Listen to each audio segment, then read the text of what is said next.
The Apollo 13 space mission, following in the footsteps of the historic Apollo 11 moon landing, initially sparked little public interest. It was seen as a routine trip in the era of space exploration, with the excitement and awe of the moon landing still fresh in people's minds. However, as the mission unfolded, it would become one of the most harrowing and dramatic events in NASA's history. What began as a seemingly uneventful journey soon took a terrifying turn, capturing the world's attention when a devastating in-flight explosion jeopardized the lives of astronauts James Lovell, John Swigert, and Fred Haise. This video recounts the Apollo 13 disaster hour by hour, diving into the tense moments faced by the astronauts, their families, and mission control as they battled against the odds to bring the crew safely back to Earth. A month prior to takeoff, it's been less than a year since the US put a man on the moon, and astronaut Neil Armstrong said those words, "That's one small step for man, one giant leap for mankind." The US wants to do it again and perhaps have an astronaut say, "This is another small step for man." Although, admittedly, it won't be the same kind of leap for mankind. 020. That shows how little interest the US public is paying to the Apollo 13 mission. When Apollo 11 took off on July 16, 1969, the entire world was watching. Neil Armstrong, Buzz Aldrin, and Michael Collins would become household names for many years to come.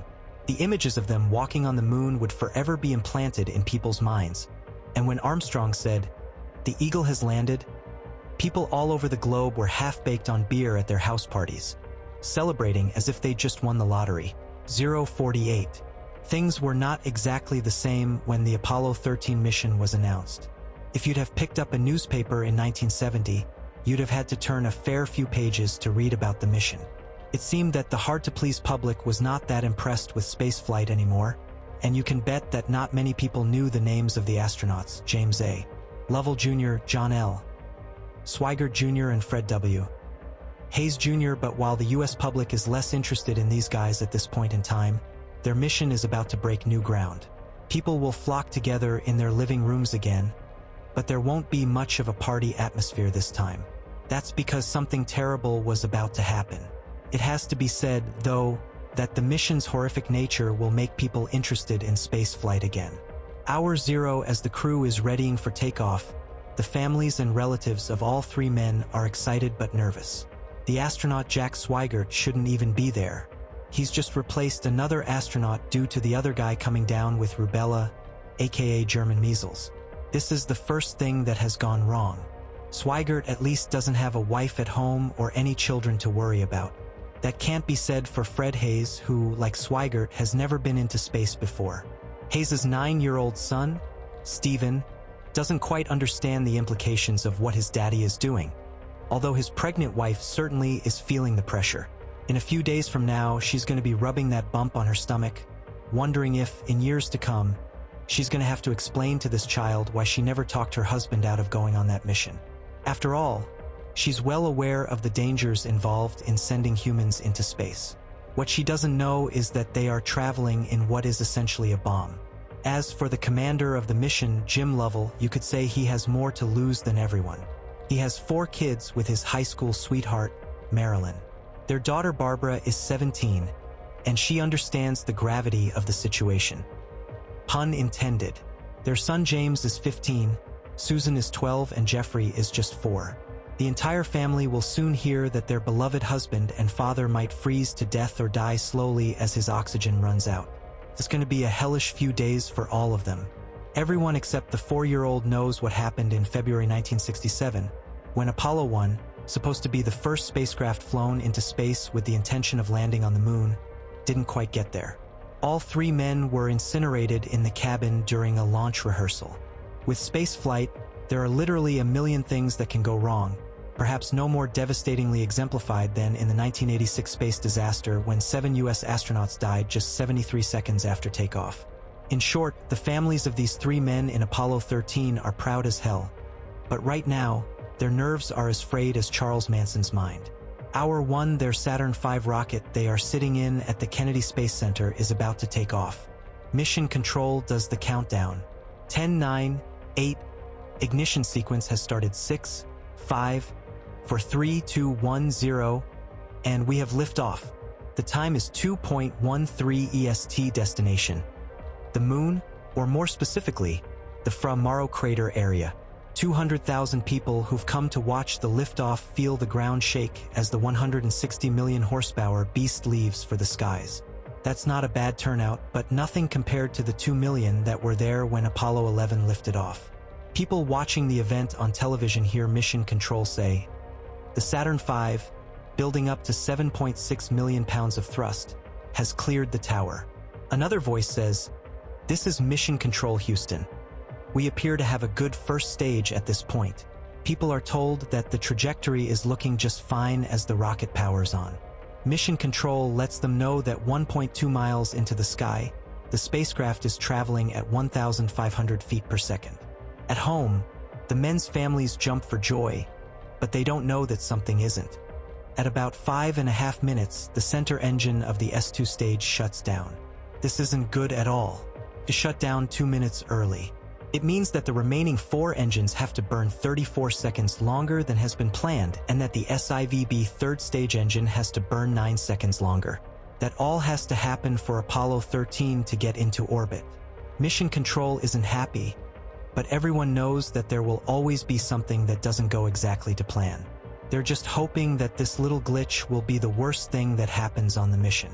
It's not. Not by a long shot. But the next few hours and the hours after are all smooth sailing for the crew and ground control. Hour 30, the 3 astronauts are fooling around, talking about their appearance while doing a bit of facial grooming. Jack Swigert makes a joke, saying something along the lines of, "Hello to all the girls. The mood is good among the men." They are told some golf scores, and then Jack goes into detail about how they get rid of their pee in the spacecraft. This transmission is between the guys and what's called the Capcom, or the capsule communication, the astronauts on Earth who keep in touch with the crew all the time. They take the Capcom job in shifts. Hour 46, nothing major is happening right now. At some point, a guy named Joe Kerwin, who's the main capsule communicator at this point, reports, "The spacecraft is in real good shape as far as we are concerned. We're bored to tears down here." Just after he says that, the master alarm sounds and scares the hell out of everyone. It's a false alarm though. The guys then listen to a song as Kerwin winds them up by sarcastically telling them space looks great and that they have all the comforts of home. He is well aware that space travel is extremely uncomfortable. Hour 47, the crew talks about a problem with the hydrogen tank, after which they discuss changing their flight plan. There's also a problem with the command module, but it's nothing to write home about. The mission is still going according to plan. Hour 52, the new Capcom guy, Vance Brand, jokes with the crew. Everything looks normal, so they can afford to kid around.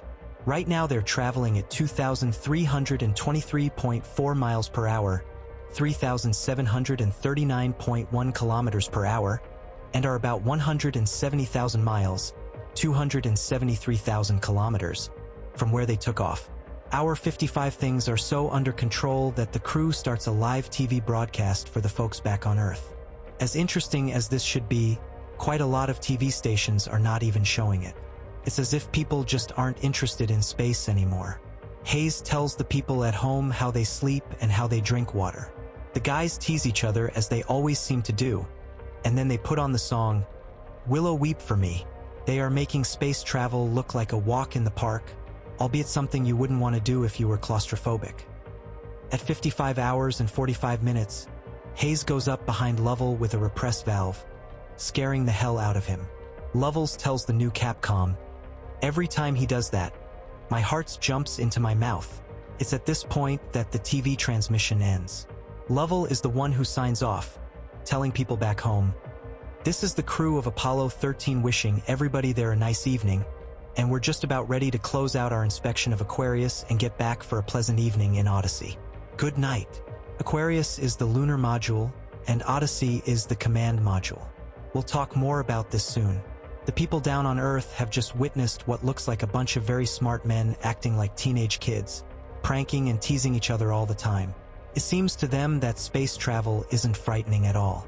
Hour 56, the crew has just heard an explosion. It sounded like someone hitting a large piece of metal, followed by a crinkling sound, like someone squashing a rather large can of Coke. This is when Swigert says, "Okay, Houston, We've had a problem here. They look at the oxygen tanks and fuel cells. What they see is alarming. Oxygen tank 2 has little to nothing in it, and oxygen tank 1 looks like it's about to run out. Mission Control responds by saying this is likely not what's happening. They say the gauge readings might just be faulty. Lovell explains that he is pretty sure he can see gas leaking out of the hatch. It's not quite panic station's time yet, but something is wrong, and it doesn't seem to be a minor something like the earlier issues. This is serious. Lovell says, "We're venting something out into space. It's a gas of some sort. What they don't know just yet is that there has been a short circuit in oxygen tank 2, which basically ignited a bomb. It exploded when Swigert started what's called the stir, which stirs the contents of the tank, and this caused a 13-foot, 3.9-meter panel to blow off the service module. The two main parts of the Apollo spacecraft are the command module and the service module. The command module is where the cabin is and where the crew lives. It's where much of the equipment is and where many controls and displays are. This is a cone shape. The service module is where they store lots of equipment, but it's also where they get propulsion from and electrical power. It's shaped like a cylinder. They are both connected by a kind of umbilical cord. As for what's gone wrong, it will become known that there was a design error. You see, the command and service modules were supposed to operate at 28 volts. But years before those guys took off, when tests were happening at the Kennedy Space Center, it was decided that 65 volts would be better. So, engineers were told to redesign the components to run at both levels of voltage. So far, so good, but the problem was the oxygen tanks. These are not only for the men to breathe, but to help run the fuel cells that give power to all the spacecraft systems. In short, there is a thermostat in those oxygen tanks to ensure that the temperature inside them is regulated, but the company that made the thermostats had not gotten the memo about the new voltage change. This might not have been such a big issue if it weren't for the fact that during the design stage of the tanks, someone had dropped tank number 2. But as it didn't seem damaged and did fine during further tests, it ended up going to space with the other tanks. Nonetheless, after it had been put inside Apollo 13, it wouldn't empty during some other tests. That's because when it had been dropped, the instrument that did the emptying had been damaged. Technicians managed to find a way to make things right, but by doing so, they heated the tank up so much that some of the insulated wires were damaged. If that makes little sense to you, don't worry, you can't all be rocket scientists. All you really need to know is that Apollo 13 left the Earth with an unstable tank inside of it, making it a flying bomb. When Swigert was ordered by Mission Control to stir the contents of the tank by hitting the stir button, what he or no one else could have known was that the previously damaged insulation wiring caused a spark. We don't need to tell you that a spark inside an oxygen tank is generally not a good thing.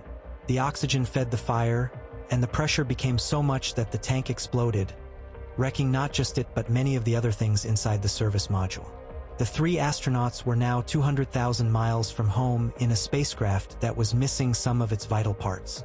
Hour 56, the Capcom, now Jack Luzma, tells the crew that the other oxygen tank is leaking badly. He tells them, "It is slowly going to zero and we are starting to think about the LM lifeboat." Swigert replies, "That's what we have been thinking about too. Okay, we should explain something else. The LM means lunar module. This is the part of the spacecraft that is supposed to ferry the astronauts to the moon. It's connected to the command and service modules. It was the part of Apollo 11 that you saw sitting on the moon, or landed in a movie production studio for some wild-eyed people. In this case, the astronauts are thinking they could use it as a kind of lifeboat. It's never been done before, but hey, without electricity they will either freeze to death up there, and without oxygen they will slowly move towards that thing we call brain death. The mission is aborted. It's now time to think about getting home. But with so little power, they have to power down the command module. It will get very cold in there soon. Even though escaping in a lifeboat doesn't sound too safe, the astronauts seem to be taking it all in their stride. They later say that they weren't thinking about death, but just getting the job done. Much more is about to go wrong, though. Hour 58, Lovell jokingly tells Mission Control that he wasn't expecting to return to Earth so soon. No one laughs. His wife is now at home worried out of her mind. She's been informed about the problems, and she knows he and the others have to make an emergency return. It's fortunate for the men that the explosion didn't happen on the way back home, because then there wouldn't have been a lunar module to use. They all would have died without a doubt. But even now, things are looking grim. No one has ever tried anything like this before. Hour 59, the crew makes their way to the lunar module, given that they now only have 15 minutes to get out of the command module. The power is almost gone, and no power means death. Hayes and Lovell float through the tunnel to the lunar module while Swigert stays behind to ensure everything is turned off. There are a few things they have to bear in mind. The lunar module is only supposed to have a 45-hour lifetime, but they need at least 90 hours. They should have enough oxygen, and even if, there are also backup packs of oxygen for those packs. Food is a concern, or lack thereof, but water and temperature are a much bigger concern. They don't have much of either. Still, if they don't power down, they won't have the power to get back to Earth. That's why all non-critical functions are turned off. Hour 61, it seems the men are in good spirits. Luzma, who's still on the Capcom, teases Lovell, telling him not to worry. This is all just a training exercise. Hour 67, the men are informed that President Nixon has been told about what's going on. Mission Control is currently in talks with the White House. When Nixon is asked if he will listen to updates, he responds with, "Yeah, go ahead and throw it to me." Hour 68, press conferences are held, and the general public now knows there's been an explosion, and the astronauts have no choice but to come back. It's about this time that Lovell is heard saying there probably won't be a lunar mission for a long time. Another major problem is the course they are going to take. They were supposed to land on the moon and then go home. Going straight back was never on anyone's mind. The command module navigational platform has been transferred to the lunar module, but that doesn't mean they can easily verify where they are. They believe the service propulsion system on the command module that could have thrust them back is now broken, so they decide to go around the moon and come back that way rather than just thrust back. They are literally going to swing around the moon. Space isn't the kind of place you can just do a U-turn, so this is the better option. They have the lunar module's descent propulsion system, but the crew and ground control now have to make a lot of difficult calculations. It's fortunate that before Lovell left the command module, he copied down all the important information from the module's guidance system. They will need to do another burn once they are around the moon. If they aren't able to do this for some reason, they'll go on a different trajectory and miss the Earth by thousands of miles.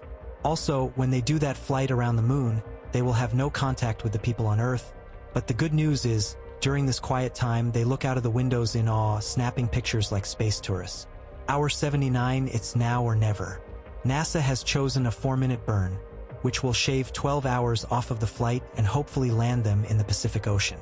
Hour 80, Lovell's family is at home, now joined by the astronauts Pete Conrad, Buzz Aldrin, and Neil Armstrong. Hour 81, Lovell talks about food and water again. The crew decides that their best chance of surviving is if they consume 1/5 of their normal intake. They will eat hot dogs and wet pack food. They know they will become severely dehydrated, but there's nothing they can do about that. They can only drink just 0.2 liters of water a day if they want to make it back home alive. The entire crew will lose a total of 31.5 pounds on this return trip. Hayes even develops a urinary tract infection. The men have already decided not to drink their pee or even throw it into space. They put it in bags, believing that they could upset their trajectory if they throw it out. Hour 82, the men are freezing. It's now 38 degrees Fahrenheit, 3.3 C. It's dark, and they are hungry and thirsty. They think about putting on their spacesuits, but that will make them too hot, so they just use anything they can find to cover themselves. They also slip on their lunar boots, which at least warms up their feet. Hour 85, during a press conference, NASA explains that it's worried about what consumables are left and says the rest of the journey is not going to be comfortable at all.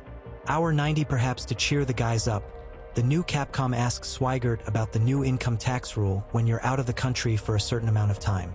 It's just a joke and helps with the men's morale. Hour 93, the lunar module is only supposed to carry 2 people. What that means is the canisters inside it that absorb gas in the air won't absorb enough of it. This could lead to a dangerous buildup of carbon dioxide. It doesn't help that the command module uses square canisters, but the lunar module uses round canisters. So, They can't take the canisters from the command module and put them in the lunar module. This is a matter of life or death. The men put their heads together, and with the help of ground control, they build new canisters out of plastic bags, cardboard, bits from a lunar suit, and a bunch of tape. It works. The CO2 levels go right down. Our 118 levels asks about the re-entry procedure. The reply is, "Roger that, we are trying to get the procedures to you right now. It will be a few hours before they get the timeline and sequence of events that are going to happen." Lovell waits a minute and explains that he's not a happy man. He has just found some hot dogs, but it's so cold that they've frozen. What's important here is that when they try and power the command module back up for re-entry, it will be a completely unique operation. There are no procedures for this since no one ever thought such a thing would happen. It takes a lot of effort and a lot of brains to figure out how to proceed with the re-entry. Staff on the ground work through the night running the simulators to better understand how to perform the re-entry. As NASA says at a press conference, they've tried to run everything they've asked the crew to do through their simulators. Everything that is non-normal, says NASA. Back in space, the men have thrown away the rule book, so to speak. They've never powered down a command module in space, and they never powered one back up either. They needed to re-enter since the lunar module will burn up on re-entry as it doesn't have a heat shield. It also isn't built for landing in the ocean. Our 123 mission control gives Lovell the green light to fully power up the lunar module. This will raise the cabin temperature and also restart the lunar module's guidance computer. Our 125 Lovell says they now have no water left.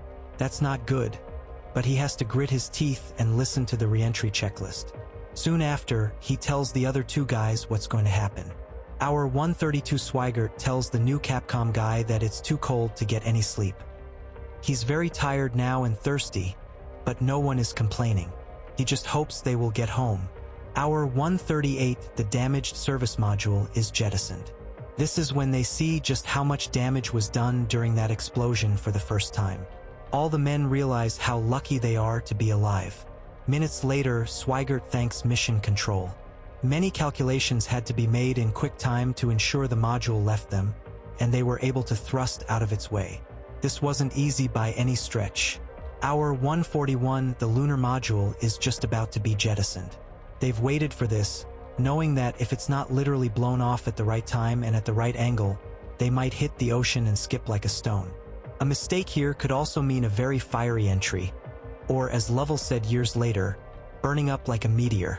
Down below, the US Navy is waiting to pick the guys up. Our 142, the public is now glued to their TVs, not just in the US but all over the world. This has been some trip, a drama of the highest order. Talk about reinvigorating people's interest in spaceflight. It's actually a good day for NASA in terms of marketing. That is if the guys get back in one piece. The men land in the Pacific without any problems. The world cheers so hard that the thing nearly falls off its axis. Mission Control tells the guys, "Welcome home." What's more, even with a partly destroyed mothership, their splashdown becomes the second most accurate in the Apollo program. Our 143 President Nixon, Tricky Dick to some, gets on the line to Lovell. He asks, "Are you on the liner alone? Are the other fellas on, too?" "Yes, sir," says Lovell. Nixon says, "Getting elected as president was the biggest day of my life, but this one was bigger." He tells them they will all get a Medal of Freedom. It's a good day for the astronauts and a good day for Nixon's image. Lovell apologizes for not completing the mission, but Nixon rightly reminds him that they did something even better. They did something that has never been done before. Even so, Lovell is more concerned about his family back home.